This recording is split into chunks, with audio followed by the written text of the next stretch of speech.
Hi and hello there, Pisces! Welcome new subscribers, returning Eastern buyers ko. Thank you po sa inyong walang sawang love at support for me. Kung hindi niyo pa alam, mayroon pa po tayo other channel. Link down below sa ating description box. Excuse me. Yan. Naku, mukhang may nakaalala sa inyo, mga babes. So, hindi ba sa'yo, miss yan? O hindi, kapag ka ganon, sa inyo yan. Yan o. Okay, nakabahan kasi baka mamaya parang meron kasi ako napipick up rito na parang something to do with secret. Yan, a secret. So yeah, if interested pala 'no, sa isa ko pang channel, link down below lang sa ating description box. So, if interested, i-click lang yung link diyan. At yun nga 'no, lahat ng gender dito sa babae, lalaki, LGBT, lahat ay welcome. So, just take only what resonates. And of course, if interested 'no, mga babes, na open pa ang ating 2026 overall forecast para sa inyong zodiac sign. 1-5 po yan consisting of general messages, love messages, career/business messages, money messages, angel numbers for extra guidance ninyo, and of course, ang favorite ng lahat, ang significant events to remember. Yan, no?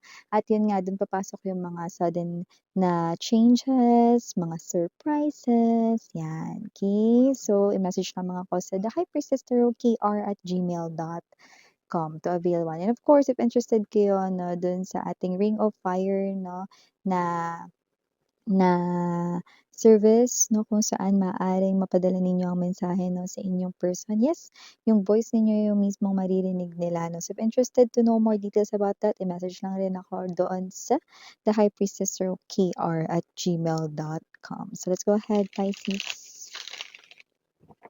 Archangel Michael, thank you so much, Angel guys. Can we get messages for Pisces, please?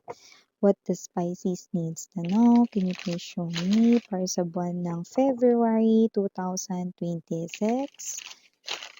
Pisces.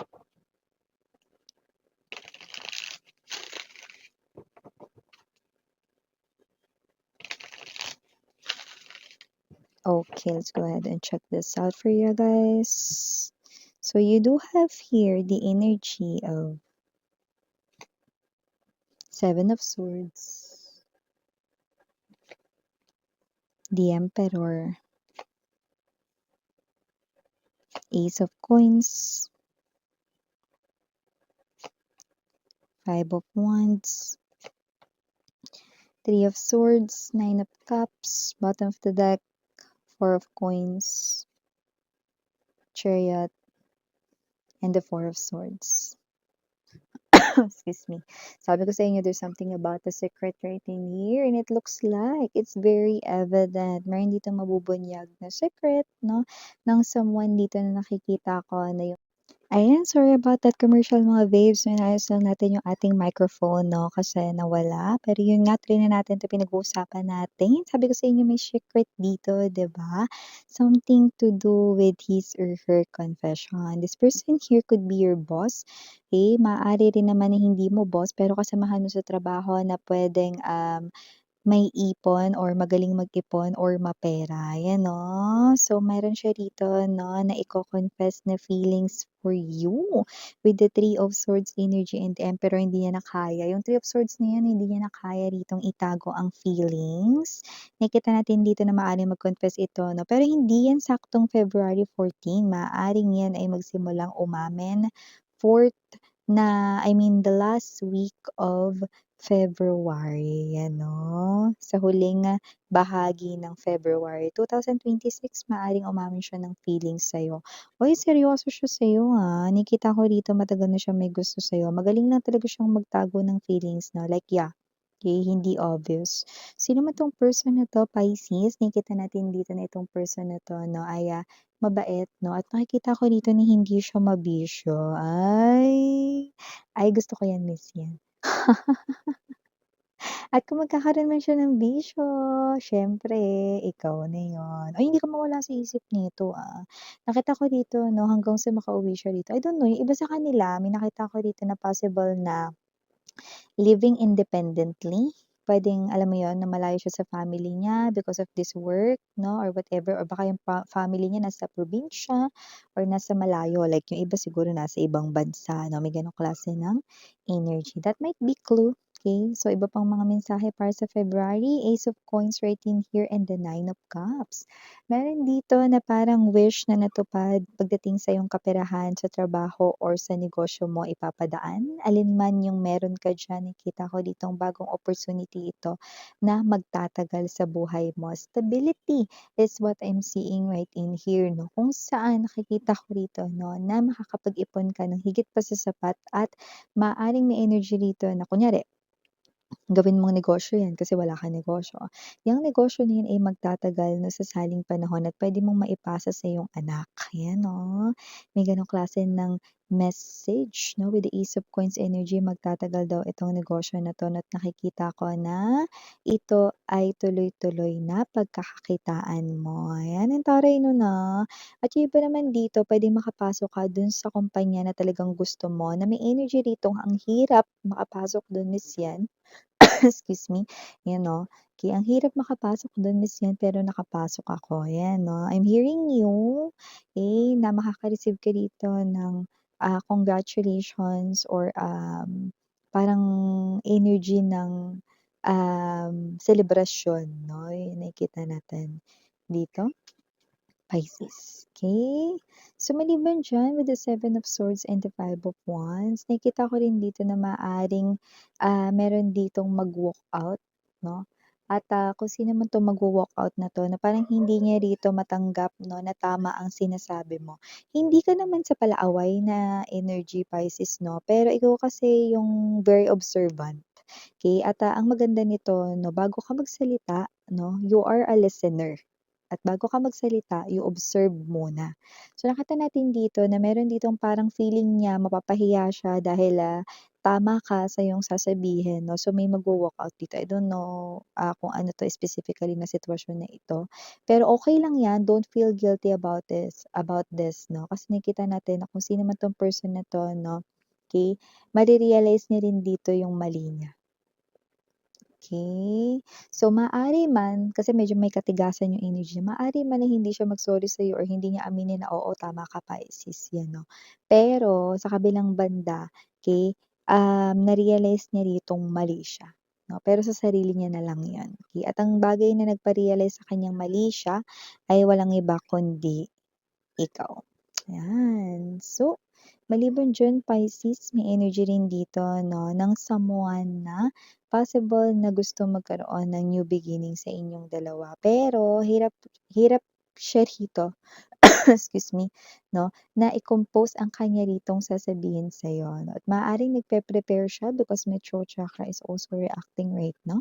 Nagpe-prepare siya dito na makipag-usap sa'yo at mukhang nagpa-practice siya 'no, kung ano yung sasabihin sa'yo. Okay.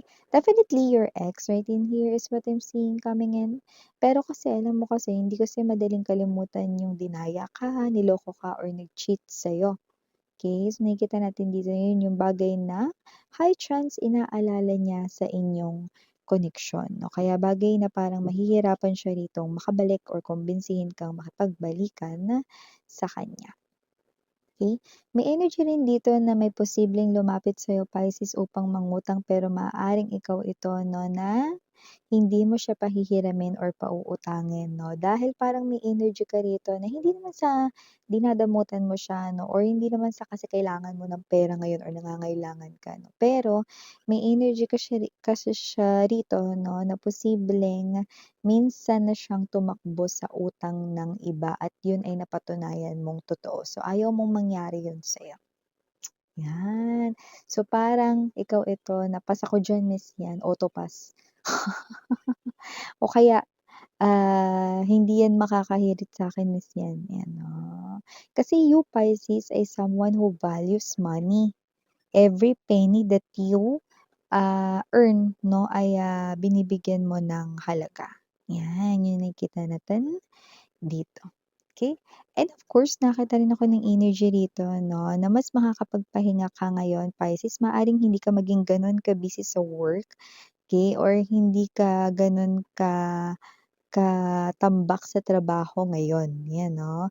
Bagay na mas makakapag-relax ka kahit nandodo'n ka sa trabaho mo. 'Yan. Pero iba naman kapagka ikaw ay may negosyo, maaaring dumami rito yung mga o-order sa'yo or bibili or mag-a-avail dito ng mga products or items na binibenta mo 'no. Bagay na maaaring nakakapagod pero girl, kikita ka naman dito 'no. Wala tayo ditong gender 'no, girl, boy, 'yan, LGBTQs, of course welcome din kayo. Okay, meron din ditong energy 'no, na possible na ayain kayo rito 'no, na mamasyal. Puwedeng friend mo 'yan 'no, pero way niya lang 'yun kasi meron siya ritong gustong i-open na nahihirapan siyang i-open sa iba niya pang mga friends, 'yan. So, may energy rito na parang siguro ikaw yung mas pinagkakatiwalaan niya, Pisces 'no? Excuse me. Yeah, 'no, marami ata ritong kakausap talaga sa'yo 'no, because my throat chakra is definitely reacting right at this very moment in your reading. And I do pick up na kung sino man 'tong kakausap sa inyo, possible na nahihirapan siyang mag-open sa iba niya pang mga friends or whatsoever 'no. Maybe kasi baka iniisip niya iju-judge siya or what 'no, at ikaw possible na, good listener ka at alam niya 'yon. Okay, and magaling ka ring magbigay ng advice 'no, at nakikita ko dito na parang yun ay strategy niya 'no, para samahan mo siya 'no. Like let's say, "Tara pasyal naman tayo," or, "Tara punta naman tayo sa ganito," or, "Samahan mo naman ako sa ganyan," 'no. Pero yun talaga yung goal, yung mailabas niya yung problem niya sa'yo, ayan, oo. Kasi, gusto niya rito na matapos na yun 'no, at alam niya na, your words are powerful 'no. Alam niya na matutulungan mo siya rito. 'Yan. So, may tiwala itong friend mo na ito sa iyong kakayahan 'no, na yung payo mo or advice mo ay, magbibigay ng liwanag at solusyon sa kanya, 'yan. Kung meron man kayong person dito like may boyfriend, girlfriend or may asawa na kayo dito 'no, nakita ko dito ng energy 'no, na parang meron siyang surprise ang hinahanda sa'yo. Hindi naman yun something extravagant, hindi rin yun yung parang may bibilhin siya sa'yo rito na parang may energy siya rito na parang gagawin niya yun kasi para sa'yo. Parang ganito, example, hindi nagluluto yung asawa mo pero magluluto siya ngayon, 'yan. At yung luto niya for some reason 'no, yung sinunod niya rito na instructions sa kung saan, puwedeng sa YouTube 'no or what, okey, maaaring yun ay masarap 'no at yun ay para sa'yo. Para magugulat ka, "Wow, nagluto ka ngayon?" So whatever it is, it will make you happy 'no, it's the thought that counts, 'yan. So, ito yung mga messages para sa'yo, Pisces. Maraming salamat sa oras mo and I just heard answered prayer. Maaaring ngayong February ay may answered prayer ka din, Pisces. Wow, napakagandang added message yun for you, Pisces. So, ito yung mga mensahe, claim mo na yan. So, yagan your Yana, Ani, Sarang, Love, and Light. Annyeong.